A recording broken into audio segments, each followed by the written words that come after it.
The United States imports oil from Saudi Arabia, cars from Japan, TVs from Korea, and whiskey from Scotland. So what do we import from India? We import people, really smart people. And as you're about to see, the smartest, most successful, most influential Indians who've migrated to the U.S. seem to share a common credential. They're graduates of the Indian Institute of Technology, better known as IIT.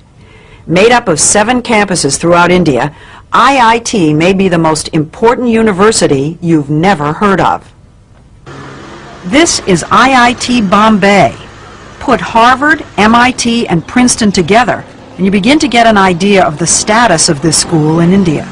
You compute the capacity of the column. IIT is dedicated to producing world-class chemical, electrical, and computer engineers. And then you plug this back in and you... With a curriculum that may be the most rigorous in the world. Getting here is the fervent dream of nearly every schoolboy. With a population of over 1 billion people in India, competition to get into the IITs is ferocious. Last year, 178,000 high school seniors took the entrance exam called the JEE. Just over 3,500 were accepted, or less than 2%. Compare that with Harvard, say, which accepts about 10% of its applicants. The IITs probably are the hardest school in the world to get into. In the whole world. To the best of my knowledge. Veena, significant would you say the impact of IIT graduates has been on the American technology revolution? It's far greater than most people realize. Microsoft, Intel, PCs, Sun Microsystems, you name it. I can't imagine a major area where Indian IIT engineers haven't played a leading role. Leading role. A leading role, and of course the American consumer and the American business in the end is the beneficiary of that. It isn't just high tech.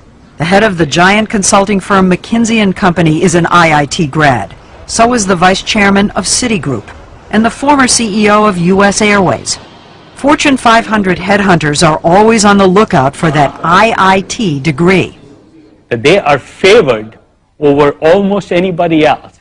If you're a WASP walking in for a job, you wouldn't have as much pre-assigned credibility as you do if you're an engineer from IIT. 90% of IIT students are male, and the young men we met in Bombay know they're hot commodities. The American companies love the kids from IIT. Thank goodness. That's what we work to. After I leave IIT Bombay, I hope to get a good job. So it can be a ticket to another way of life. Yes. Yeah, definitely. And a ticket out of India. How many of you think that you're going to end up in the United States? For a while, I think all of us would be there. Maybe at for some work. stage. At some stage. That's not the way it was supposed to be. I want my country to be strong. Nehru, India's first prime minister, created IIT 50 years ago, just after independence, to train the scientists and engineers he knew the nation would need to move from medieval to modern. He never imagined India would be supplying brain power to the whole world. Would you say that IIT graduates are India's most valuable export? Yes, undoubtedly. N. Ram, one of India's leading journalists, says that because the stakes are so high, a kid starts preparing early. Age 7, 8, 10. By the 10 you know whether you're made for it or not. 30 to about 8, they're grilled and then they go to school. Regular school? Regular school. 4:30 to 8 a.m.? Yes. Are you saying they do that every day? Yes, every day for that period. 2 Particularly years? 2 years. Classes 11 and 12. You do nothing but study. And parents hover and push and fret. I normally stay up all night and study for my exams. How many hours? It was close to 6 hours. 6 hours of testing, then an excruciating month-long wait for the results. They put them up on the web and you can call them up, and after 10 days you get a letter.